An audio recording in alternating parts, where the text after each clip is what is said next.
Squidward is one of the saddest characters of our childhood, yet none of us picked up on the serious topics that surrounded him as kids. His character issues become clearer as we grow older, and many of us might inevitably relate to him. He is constantly lost in a disarray of anxiety and depression and low self-worth. He's surrounded by positivity, but he can't seem to share that same happiness that others around him experience, so it aggravates him. But it also shows how little he is really understood. Depression seeps deeper into him daily, and he is constantly told to just be happier and to change his feelings. And that's not to say he doesn't try. Through several episodes, he attempts to find happiness through relationships, chasing dreams, and enjoying his hobbies. But all of his pursuits of happiness end up failing, and he later reflects that failure onto himself and his worth. Squidward can't seem to find control in his life. He struggles to be understood, and he falls deeper into isolation and unfulfilled dreams. At a time like the present, he is more understandable than ever. The analysis of the Census Bureau's household survey finds that half of adults aged 18 to 24 reported anxiety, depression in 2023, compared to about a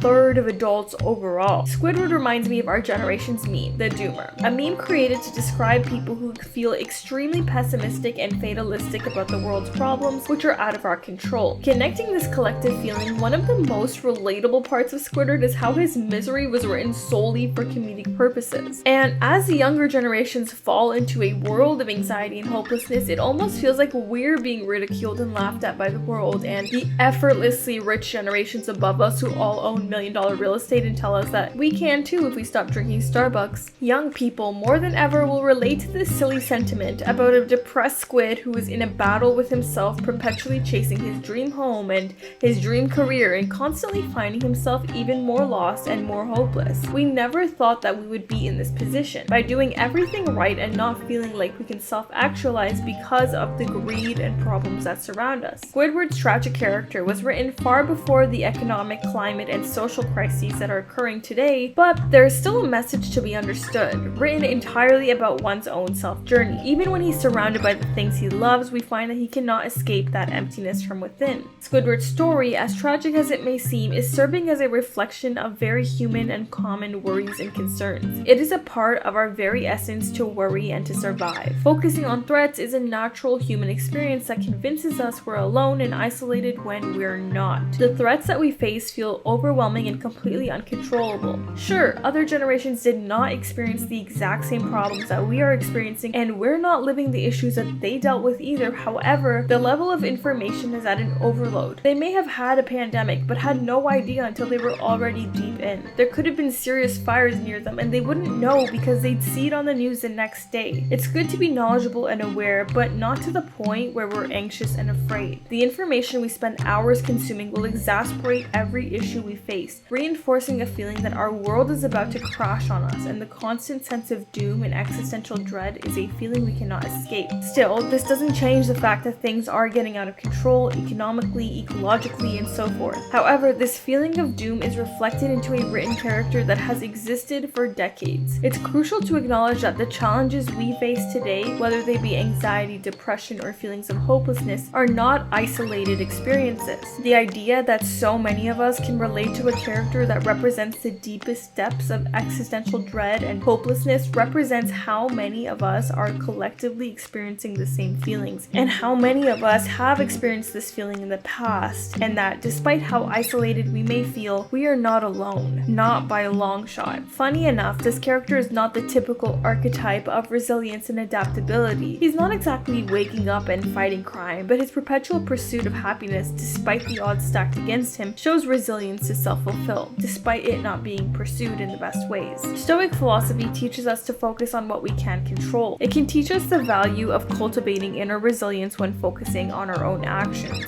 We cannot change the world, but we can push to make our lives 1% better every day consistently. We can tune out of the news that drives a dagger of fear into our hearts, and we can wake up and choose to take a walk instead of listen to the echo chambers that ensue on social media. And I know I'm getting a little too out of left field here, talking a little too deep about Squidward tentacles, but in the end, his character becomes a reflection of human condition, a mirror through which we can understand our own struggles. It's a silly little sentiment showing where these kinds of feelings of hopelessness stem from, and it's from failures and feeling like you can never get past those failures or never improve from it. And feeling lost and hopeless is something that everyone will and has related to, but focusing on what's in our control, taking small steps towards a path of self-fulfillment might lead us onto a path that we never knew was even possible.